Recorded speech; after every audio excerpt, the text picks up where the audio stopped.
guys, welcome to one more long video from our channel. ఈ రోజు long video ఏంటంటే నా కళ్ళకి నేను చేయించుకున్న పిఆర్కే సర్జరీ గురించి డీటెయిల్స్ చెప్పబోతున్నాను. ఈ వీడియో నేను 3 కేటగిరీస్గా చేస్తున్నాను. ద ఫస్ట్ కేటగిరీ ఈజ్ నేను నా జర్నీ షేర్ చేస్తాను. అండ్ ద సెకండ్ కేటగిరీ ఎంత అయింది నాకు ఖర్చు అనేది షేర్ చేస్తాను. అండ్ ద థర్డ్ కేటగిరీ ఏ హాస్పిటల్ చూస్ చేసుకున్నాను, నేను ఎందుకు అదే హాస్పిటల్ చూస్ చేసుకున్నాను అనే దాని మీద చేస్తున్నాను. నా జర్నీ ప్రతి ఒక్కరికి వాళ్ళ వాళ్ళ పర్సనల్ రీజన్స్ ఉంటాయి. అండ్ నా పర్సనల్ రీజన్ ఏంటంటే నేను ఆల్మోస్ట్ 10 years నుంచి స్పెక్స్ అనేవి యూస్ చేస్తున్నాను.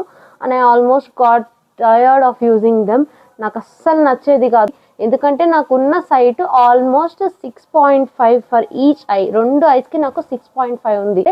సపోజ్ నేను ఒక 2 feet డిస్టెన్స్ ఆర్ 3 feet డిస్టెన్స్లో నా స్పెక్స్ నేను పెట్టేసినా కూడా మర్చిపోయాను అనుకోండి, మొత్తం రూమ్ అంతా వెతుక్కోవాల్సిందే. ఎందుకంటే నా కళ్ళ ముందే ఆ 2 feetలో ఉన్నా కూడా అవి నాకు కంటికి కనపడే. సెకండ్ రీజన్, నాకు రీసెంట్గా ఒక యాక్సిడెంట్ అయింది.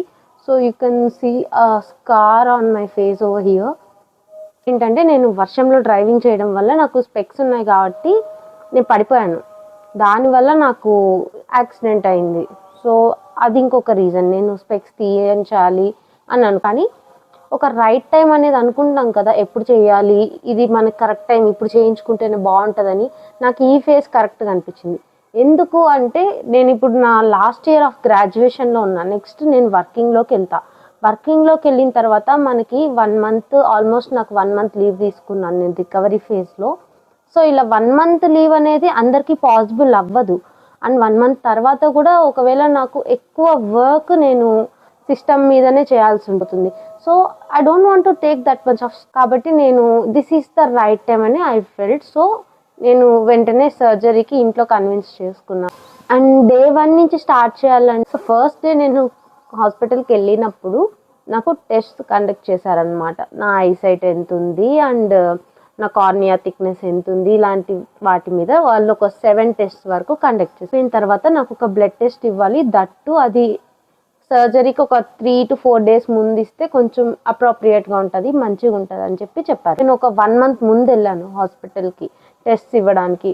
ఎందుకంటే ఆ పీరియడ్లో నేను ఎక్స్పెరిమెంట్ చేస్తున్నాను, రీసెర్చ్ చేస్తున్నాను. యాక్చువల్గా ఒక్కొక్క హాస్పిటల్ తిరుగుతూ ఏ హాస్పిటల్ నాకు సూట్ అవుతుందని చెప్పి నేను తిరుగుతున్నాను. నేను సర్జరీ డేకి 1 day ముందు వెళ్ళి బ్లడ్ టెస్ట్ ఇచ్చాను. థ్యాంక్ గాడ్ నాకు బ్లడ్ టెస్ట్ అంతా చాలా వరకు నార్మల్గా వచ్చింది.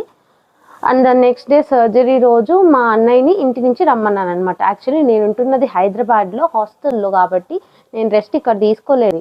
నేను ఈ డీటెయిల్స్ అన్నీ ముందుగానే కనుక్కున్నా. నేను ట్రావెల్ చేయొచ్చా లేదా, ఫుడ్ ఎలాంటివి తీసుకోవాలి, లైక్ ప్రికాషన్స్ ఏం తీసుకోవాలి, ఇంకా ఏమేమి జాగ్రత్తలు ఉంటాయని చెప్పి నేను ముందే అన్నీ కనుక్కున్నా. లేదు అంటే నేను ఫస్ట్ టైం డిసైడ్ అయ్యానంటే మా హాస్టల్లోనే ఒక 2 sharing రూమ్ తీసుకొని మా మమ్మీని రమ్మని చెప్పి ఆ 2 sharing రూమ్లో నేను మా మమ్మీ ఉండాలని చెప్పి అనుకున్నా. బట్ మా హాస్టల్లో ఏంటంటే ఖాళీ లేదు. ఇట్స్ ఓకే, అక్కడ లేకపోయినా మమ్మీ బయట ఎక్కడైనా కూడా వేరే చోట ట్రై చేద్దామని చెప్పారు.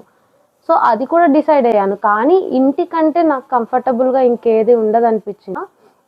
సో దెన్ ఆ రోజు సర్జరీ రోజు ఆల్మోస్ట్ నాకు ఆఫ్టర్నూన్ 2కి అలాగా నేను హాస్పిటల్కి రమ్మన్నారు. నాకు ఐస్లో డ్రాప్స్ వేశారనమాట, అనెస్థీషియా డ్రాప్స్. అండ్ నాకు ఆ సర్జరీకి వేసే ఆ కాస్ట్యూమ్ ఏదైతే ఉంటుందో లోపల సర్జరీ డ్రెస్ అది ఇచ్చా. హెడ్కి క్యాప్ పెట్టేశారు, చేతులకి గ్లౌజు, కాళ్ళకి రిమూవబుల్ సాక్స్ లాగా ఉంటాయి కదా సర్జరీకి వేసేవి అవి. అండ్ నాకు డ్రెస్ కూడా కవర్ చేసేసారు. మొత్తం మంచి కేర్ తీసుకున్నారు. అండ్ అనెస్థీషియా డ్రాప్స్ ఇచ్చిన తర్వాత మేము వాళ్ళని కొంచెం రిక్వెస్ట్ చేస్తాము, ఎందుకంటే నాకు అరౌండ్ 5:30కి బస్సు ఉంది. అంటే సర్జరీ అయిపోయిన వెంటనే నేను బయలుదేరేయాలన్నమాట. సో వాళ్ళని కొంచెం రిక్వెస్ట్ చేస్తే ద స్టాఫ్ ఓవర్ దేర్ చాలా మంచి వాళ్ళండి. వాళ్ళు అర్థం చేసుకొని నాకంటే ముందు ఒక 2 వచ్చినా కూడా వాళ్ళకు కొంచెం రిక్వెస్ట్ చేసి నా సర్జరీ ప్రొసీజర్కి వాళ్ళు మూవ్ ఆన్ అయిపోయారు. సర్జరీ ప్రొసీజర్లో ఎలా ఉన్నిందంటే నా ఫేస్ అంటే అదొక రకమైన భయం, వణుకొచ్చేదన్నమాట. ఎందుకంటే అమ్మ లేరు, అన్న ఉన్నా కూడా సర్జరీ లోపలికి రాలేడు. ఇది మైనర్ సర్జరీ మేజర్ సర్జరీయో, బట్ నాకు సర్జరీ అయితే జరుగుతుంది లైఫ్లో ఫస్ట్ టైం. అమ్మ లేకపోతే ఆ భయం ఎలా ఉంటుందో ఆ ఫేజ్లో, నేను ఫస్ట్ టైం నేను చాలా భయపడ్డాను. సో నేను ధైర్యం చేసుకొని మొత్తం ఇలాగా నా ధైర్యాన్ని అంతా కూడగట్టుకొని వెళ్ళి సర్జరీ రూమ్లో పడుకున్నాను. ఫస్ట్ ఐకి నా ఐలిడ్ వాళ్ళు ఓపెన్ చేశారు. ఓపెన్ చేసిన తర్వాత ప్రొసీజర్ కంటిన్యూ చేశారు. చిన్నగా స్క్రేప్ చేసి లేజర్ లైట్ కంట్లోకి వేశారు. అది వేసినప్పుడు నా ఫీలింగ్ ఎలా ఉంది తెలుసా, లిటరలీ అప్పటిదాకా మొత్తం బ్లర్ ఉండింది. ఆ ప్రాసెస్ చేసే వరకు వాళ్ళు ఐ వాష్ చేసిన మూమెంట్ నాకు ప్రతి ఒక్కటి పిన్ టు పిన్ క్లియర్గా కనపడింది ఆ మూమెంట్లోనే. అప్పుడు అనిపించింది this surgery is really worth అని చెప్పి. నా 10 years ఆఫ్ ఆ బ్లర్నెస్ మొత్తం ఎరేజ్ అయింది. There comes the hardest part. అంటే నాకు రైట్ ఐకి ఫస్ట్ సర్జరీ చేసేసారు, బట్ నాకు అనెస్థీషియా ఇచ్చింది లెఫ్ట్ ఐకి మేబీ సరిపోయేంత డోస్ పడలేదు అనుకుంటా, ఆర్ ఎల్స్ అది సరిగ్గా సోక్ అవ్వలేదు. I really don't know what is the reason behind that. ఈ కంటికి చేసినప్పుడు I don't feel anything, but ఈ కంటికి చేసినప్పుడు మాత్రం నాకు ఆ స్క్రేప్ చేస్తున్నది ఆర్ నా కంటిని ఎవరో టచ్ చేస్తున్నట్టు నాకు సెన్సేషన్స్ రావడం స్టార్ట్ అయ్యి నేను వెంటనే డాక్టర్కి చెప్పాను అనమాట, నాకు ఇక్కడ తెలుస్తుంది sensation, I'm not at all feeling comfortable with that అని చెప్తే వెంటనే వాళ్ళు మళ్ళీ అనెస్థీషియా ఈ కంటికి వెంటనే ఇచ్చారు. ఈసారి కొంచెం ఫాస్ట్గా రియాక్ట్ అయ్యేలా ఒక 10 secondsకి నాకు ఆ సెన్సేషన్స్ అనేవి తగ్గిపోయాయి కంప్లీట్గా. ఈసారి మళ్ళీ ప్రాసెస్ అంతా స్మూత్గా అయిపోయింది. 2 eyes ప్రాసెస్ నాకు లిటరలీ లైక్ ఒక 5 minutes బట్టి ఉంటుందండి. 5 minutes కూడా కాదు, ఐ థింక్ సో 3.5 minutesలో నా సర్జరీయే అయిపోయింది. నాకు అంత పిక్చర్ క్లియర్గా కనిపిస్తుంది, పర్ఫెక్ట్గా కనిపిస్తుంది. అండ్ నాకు స్పెక్స్ ఇచ్చారనమాట, నాకు చూస్ చేసుకోమని చెప్పారు. స్పెక్స్ బ్లాక్ కలర్ స్పెక్స్ ఇచ్చారు అండ్ వైట్ కలర్. నేను బ్లాక్ కలర్వి చూస్ చేసుకున్నాను, బికాజ్ లైటింగ్ ఎక్కువ పడకూడదేమో అనుకొని నేను అజ్యూమ్ చేసుకొని నేను బ్లాక్ కలర్ స్పెక్స్ చూస్ చేసుకున్నాను. అవి చూస్ చేసుకోవడం రాంగ్ డెసిషన్ అని చెప్పి నాకు తర్వాత అర్థమైంది. ఎందుకు అంటే నేను ఆ రోజంతా నాకు పెద్దగా పెయిన్ కానీ ఏం తెలియలేదండి. I felt everything was very normal. ఇలానే ఉంటుందేమో అని నేను ఎక్స్పెక్ట్ చేశా. ఫస్ట్ డే ఏం లేదు, సెకండ్ డే ఏం లేదు. నాకు ఓన్లీ కండిషన్ ఏం చెప్పారంటే ఆ స్పెక్స్ వేసుకొనే ఉండాలి, 1 week వరకు ఫేస్ వాష్ అనేది నేను చేసుకోకూడదు, సోప్ కానీ వాటర్ కానీ ఏది కూడా నా ఫేస్కి టచ్ అవ్వకూడదు. ఓన్లీ వాళ్ళు క్లినికల్ వెట్ వైప్స్ ఇస్తారు, నార్మల్వి కాదు. ఆ క్లినికల్ వెట్ వైప్స్తోనే నేను ఐస్ కానీ ఫేస్ ఏరియా మొత్తం నేను క్లీన్ చేసుకోవాలి. అండ్ డ్రాప్స్ అనేవి ఉంటాయి మీకు, అవి ఎవ్రీ 1/2 hour 1 hourకి ఉంటాయి. సో మీకు 4 types ఆఫ్ డ్రాప్స్ ఇస్తారు వాళ్ళు, అవి ఎవ్రీ 1/2 hourకి 1 hourకి మీరు వేసుకుంటూనే ఉండాలి. ఆ మెడికేషన్స్ అనేవి మీకు 3 months కంప్లీట్గా ఉంటాయి అన్నమాట పిఆర్కేలో. మీకు ఈ ఫ్లాప్ ఏదైతే తీసారో అది మీకు మళ్ళీ క్లోజ్ చేయరు, కంప్లీట్గా ఈ ఫ్లాప్ అనేది వెళ్ళిపోద్ది. కాబట్టి అది మీకు రీఫార్మ్ అవ్వాలి, కాబట్టి ఎక్కువ రోజులు మీకు ఆ మెడికేషన్స్ అనేవి ఇస్తారు పిఆర్కే సర్జరీలో. ఇప్పుడు నా మెడికేషన్స్ అన్నీ అయిపోయినాయి కాబట్టి నేను పూర్తిగా రికవర్ అయ్యాను, కాబట్టి నేను ఇంకా వీడియో చేయాలని చెప్పి డిసైడ్ అయ్యాను. సో ఆ రోజు సర్జరీ కంప్లీట్ అయ్యాక నేను ఆ డ్రాప్స్ అన్నీ తీసుకొని నేను మా బ్రదర్ మెడికేషన్స్ అన్నీ తీసుకొని బస్ ఎక్కి వెళ్తున్నాము. యాక్చువల్లీ నాకు కొంచెం అలవాటు ఉంది డ్రాప్స్, నాకు నేనే వేసుకోవడం నాకు అలవాటు. కాబట్టి మా బ్రదర్ వేయడానికి ట్రై చేశారు, బట్ ఆయనకి రాలేదు. సో నేనే నా డ్రాప్స్ అన్నీ నేనే తీసుకొని నేనే వేసుకున్నాను. దెన్ మెడికేషన్స్ ట్యాబ్లెట్స్ ఒక 2 types ఇచ్చారనమాట, మార్నింగ్ అండ్ ఈవినింగ్ వేసుకోవడానికి. అవి కూడా నేనే వేసుకున్నాను. మీకు చూడడంలో ఎలాంటి ప్రాబ్లం ఉండదు, that problem arises on 3rd day. కొంతమందికి ఏంటంటే లైక్ 2nd dayనే అరైజ్ అవుతుంది, బట్ నాకు 3rd day అనమాట. 3rd day ఎలా ఉండిందంటే 1 kg ఆనియన్స్ తెచ్చుకొని మీరు కట్ చేస్తే మీ కళ్ళు ఎలా మండుతాయో అలా మండాయి నాకు. ఫుల్ డే అనమాట, అస్సలు బ్రేక్ లేదు, గ్యాప్ లేదు. పడుకుందామన్నా కూడా కళ్ళు బగ మండుతున్నాయి. నేను ప్రతి చిన్నదానికి హాస్పిటల్ వాళ్ళకి కాల్ చేసేదన్నమాట, ప్యానిక్ మోడ్లోకి వెళ్ళిపోయి.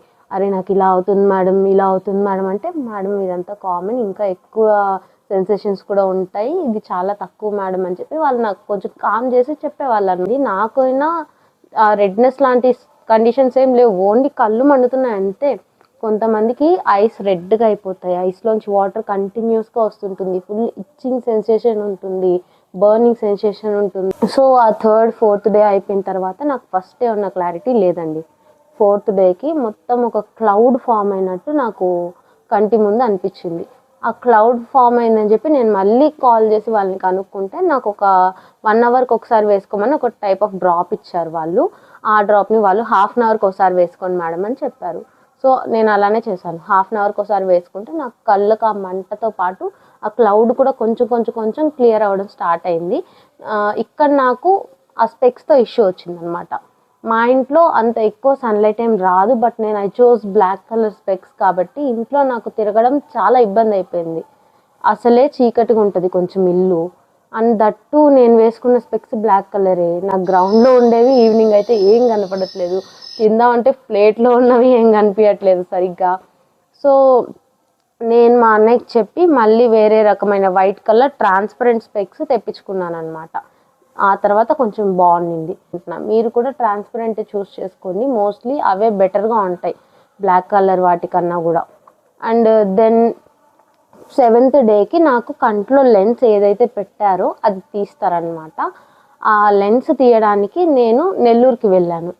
యాక్చువల్లీ నాకు హైదరాబాద్ దూరం అవుతుంది కాబట్టి నెల్లూరులో అదే హాస్పిటల్ది ఇంకొక బ్రాంచ్ ఉండడం వల్ల నేను నెల్లూరుకి వెళ్ళాను. నెల్లూరుకి వెళ్ళి అక్కడ తీయించుకునేసాను. అప్పటికి నాకు కొంచెం క్లియర్ అయింది విజన్, ఒక 50% వరకు వచ్చింది. బట్ స్టిల్ నాకు కొంచెం కష్టమయ్యేది. అండ్ తర్వాత ఏంటంటే గ్రాడ్యువల్గా నాకు ఇంక్రీజ్ అయింది, ఐసైట్ అనేది బెటర్ అవ్వడం. ఒక 85% అలా వచ్చింది వితిన్ 2 డేస్లో. దెన్ నాకు ఒక 1 మంత్కి కంప్లీట్ సెట్ అయిపోయింది, 100% కనిపించడం సెట్ అయింది. కానీ చిన్న ప్రాబ్లం ఏంటంటే ఇది సమ్మర్ సీజన్ అవ్వడం వల్ల నాకు కొంచెం డిఫికల్టీ ఉండేది బయటికి వెళ్తే. ఇప్పుడు కూడా నేను ఒక షార్ప్ ఎండలోకి వెళ్ళాలంటే నాకు కొంచెం డిఫికల్ట్ అనిపిస్తుంది. మోస్ట్లీ నేను సన్ గ్లాసెస్ పెట్టుకుంటా, అది నాకు ప్రాబ్లమే కాదు. నా జీవితం అంతా 10 ఏళ్ళు నేను ఐసైట్ గ్లాసెస్ పెట్టుకున్నాను, ఈ సన్ గ్లాసెస్ పెట్టుకోవడం అనేది నాకు ఇష్యూనే కాదు. సో ఇది నా జర్నీ. నాకు కాస్ట్ డీటెయిల్స్ చెప్తానన్నాను కదా. ఫస్ట్ టైం నేను హాస్పిటల్కి వెళ్ళినప్పుడు నాకు ఏవైతే టెస్ట్లు చేశారో అవన్నీ కంప్లీట్లీ ఫ్రీ అండి, 0 కాస్ట్. దాని తర్వాత నేను ఒక బ్లడ్ టెస్ట్ ఇచ్చానని చెప్పాను కదండి, ఆ బ్లడ్ టెస్ట్కి మాత్రం నాకు 1500 రూపీస్ ఛార్జ్ చేశారు వాళ్ళు, which is very very very affordable. ఎందుకంటే మీకు ఆల్మోస్ట్ అందులోనే 7 to 11 టెస్ట్ అనేవి మీకు కవర్ అయిపోతాయి. మీకు ఆర్బిఎస్ టెస్ట్ చేస్తారు, ర్యాండమ్ బ్లడ్ షుగర్ టెస్ట్ కానీ, లేకపోతే ఏదైనా సెక్షువల్లీ ట్రాన్స్మిటెడ్ డిసీజెస్ ఉన్నాయా, లేకపోతే ఇంకేదైనా లూకోసైడ్స్ కానీ, మీకు ఆర్బీసీ డెఫిషియన్సీ కానీ, ఇలాంటి కండిషన్స్ ఏమైనా ఉన్నాయా అన్నీ కూడా ఆ బ్లడ్ టెస్ట్లోనే కవర్ అయిపోతాయి. 1500కి ఇట్ ఈస్ వర్త్ ఇట్.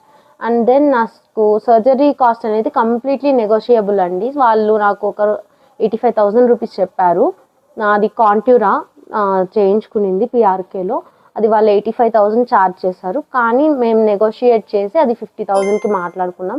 మీకు ఒకవేళ నెగోషియేటింగ్ స్కిల్స్ నాకంటే బాగుంటే మీకు నాకంటే తక్కువ పడే ఛాన్సెస్ కూడా ఉన్నాయి, ఆర్ ఎల్స్ ఎక్కువ కూడా పడవచ్చు. మెడికేషన్స్కి వచ్చి నాకు ఒక 6,000 వరకు కాస్ట్ అయింది అంతే, ఇంతకు మించి నాకు మొత్తం ఏం కాలేదు. ఈ మొత్తం క్యాలిక్యులేట్ అయ్యి టోటల్ ఎంత అయిందో మీరు కింద చెప్పండి కామెంట్స్ బాక్స్లో. థర్డ్ థింగ్, నేను హాస్పిటల్ ఇదే ఎందుకు చూస్ చేసుకున్నాను, ఏ హాస్పిటల్ చూస్ చేసుకున్నానో చెప్తా.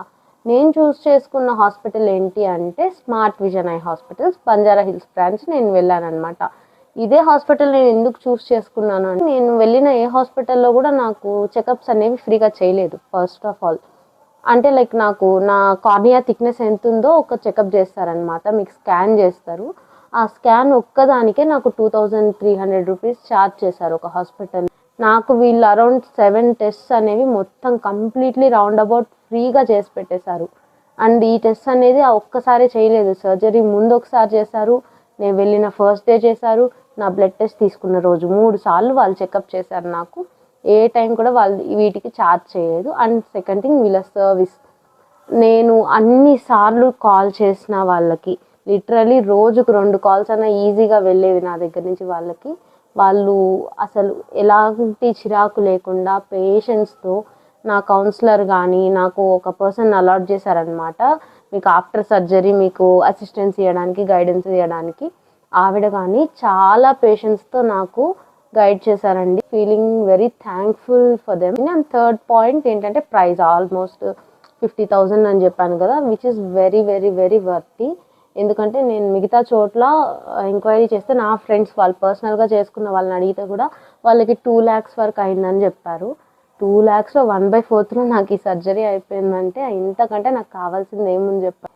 సో ఈ 3 కండిషన్స్ చూసుకొని నేను ఈ హాస్పిటల్ ఫిక్స్ అయ్యాను. So this is the journey of my PRK surgery అనమాట. If you like this video, do a like, share, comment. ఇంకా ఫర్దర్గా ఎలాంటి వీడియోస్ కావాలనేది నాకు కింద సబ్జెక్ట్ కామెంట్ చేయండి, దాని మీద ఒక లాంగ్ వీడియో పోస్ట్ చేయడానికి I will try my level best. So yeah, I hope everyone is doing great. ఉంటాను మరి. Bye bye.